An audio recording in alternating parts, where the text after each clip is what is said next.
Hello everyone. Today we're going to be making peanut butter fudge. And let me tell you, it is the most delicious peanut butter fudge you will ever have. It's a super simple recipe. I've been making this peanut butter fudge for over 15 years.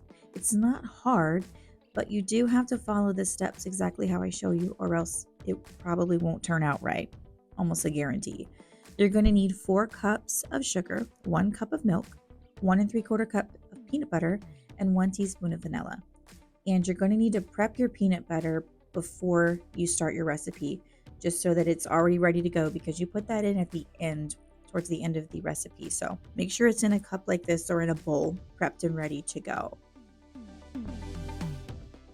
And this is the pot that I'm using for my peanut butter fudge. I've been using this pot since I started making peanut butter fudge. It is a really old pot, but it's faithful and I can trust it. And I know that I'm going to have the same texture, the same consistency every time I make it.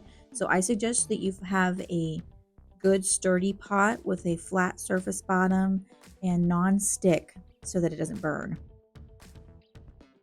Okay, so let's get started. So I'm pouring in 4 cups of sugar and a cup of milk. This is whole milk. And now I'm going to be pouring in a teaspoon of vanilla. Mix it all up, make sure it's all fully incorporated together, and then I will turn on the heat to a medium high. So if it's like a 1 through 10, I would say around a 7. And for those of you that do not know, this is a candy thermometer. You do not have to use a candy thermometer in this recipe. We are going to be doing the 2.5 minute method in this recipe, and I'm showing you right here my timer for 2.5 minutes. You don't have to use the candy thermometer, but I'm showing you that it works by putting the candy thermometer in there, and that it will reach that 232 to 235 degrees that it needs to reach in 2.5 minutes, like it's supposed to. So as you can see, it's starting to come to a slight boil around the edges. I'm moving it around just a little bit to disperse the heat evenly. And whenever it reaches a rolling boil, that is whenever we're going to start our 2.5 minute timer. I've got my peanut butter prepped and ready to go to the side, because whenever the timer goes off and everything is done and it's reached its temperature, that's when we have to move quickly. And you're going to see that towards later on in the video. I've got a red cup sitting there as well with warm water, and that's so that I can pull out that candy thermometer quickly and put it in some water so that that sugar doesn't get hard and solidify on my thermometer. So if you do decide you want to use a candy thermometer in this, pull it out and put it in some water immediately when you remove it from the pot so it doesn't get hard to clean. Now it's getting there. It's about ready to start the timer. Can you see that it's getting that rolling boil that I was talking about? When the boiling sugar comes over itself, now we start the timer. See, I just started my timer, and that sugar is going to rise in the pot. Don't be alarmed. It's going to stop. It's not going to overflow, but it's going to start popping. So be careful so you don't get burned, because I have gotten burned, and trust me, that does not feel good. So I recommend this recipe not be done with small children. I wouldn't want to see anybody get burned or hurt. And this is also a recipe that you can't use a lid on the pot. You have to leave it open. So yeah, unfortunately, you're just going to have to watch that. And if you didn't know, there is a magic number to making fudge. And when I mean by magic number, I mean the temperature. It needs to reach between 232 and 235 degrees before that it's going to set up properly. If it gets overcooked beyond that, then it'll set up too hard. So that's another tip. If you get fudge that's too soft, then you didn't cook it long enough to get it to that temperature it needed to be. Or if it's too hard, you've overcooked your fudge. Just a little tip there.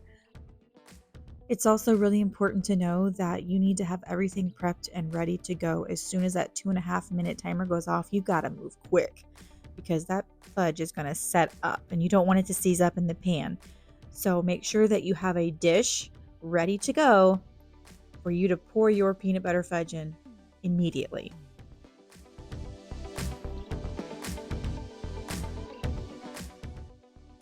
Oh, looky there. We're about at 231 degrees or so. And we just got a little bit of time left. Oh, did you see that sugar pop up there? That's what I'm talking about. You got to be careful. You don't want to get burned.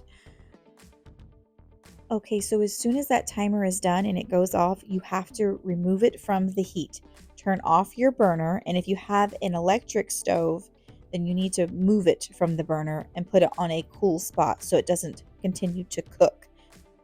So the heat is off, my candy thermometer is out. Let's add in the peanut butter. Gently though, because we don't want to splatter it and burn ourselves. And I am warning you, this is where everything has to move at a very quick pace. You can't mosey around on this one, guys. You gotta hurry up and get that peanut butter in there and then start stirring.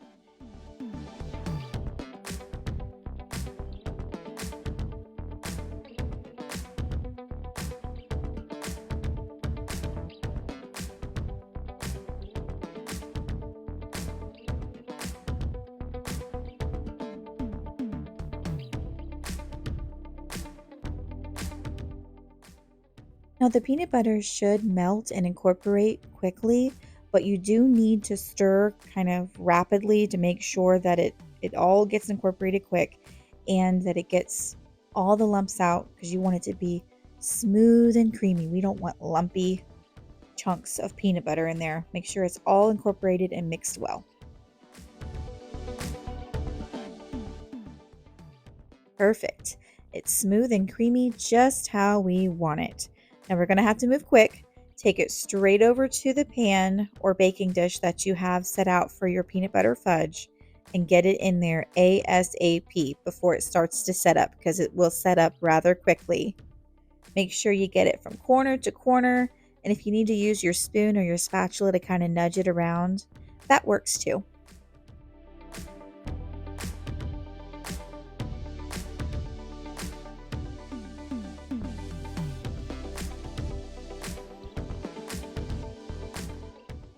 Another thing that I always do is I scrape my pot. No fudge piece left behind, guys. That's my motto. So I have a little plate that I have prepped too so I can spoon out some of those extras that already were starting to set up, as you can see. It doesn't take long, but this is always what my kids fight over. They want to get the first bite of the fudge, so I will put some on a plate, and we call them peanut butter fudge cookies so they can all have a taste before it's ready. And after the fudge is completely cool, which can take about 2 hours, you can cut it up and enjoy. And this is how I typically cut it. You can cut it however you want, but this works for me. And look at that. Isn't it beautiful? It's so good, guys. It's delicious, creamy, and I just love it. Well, guys, I hope you enjoyed this video. If you did, leave me a comment below and let me know where you're coming from. And if you're going to try this recipe. And if you want to see more content like this, don't forget to like this video, share, and subscribe to my YouTube channel. Bye!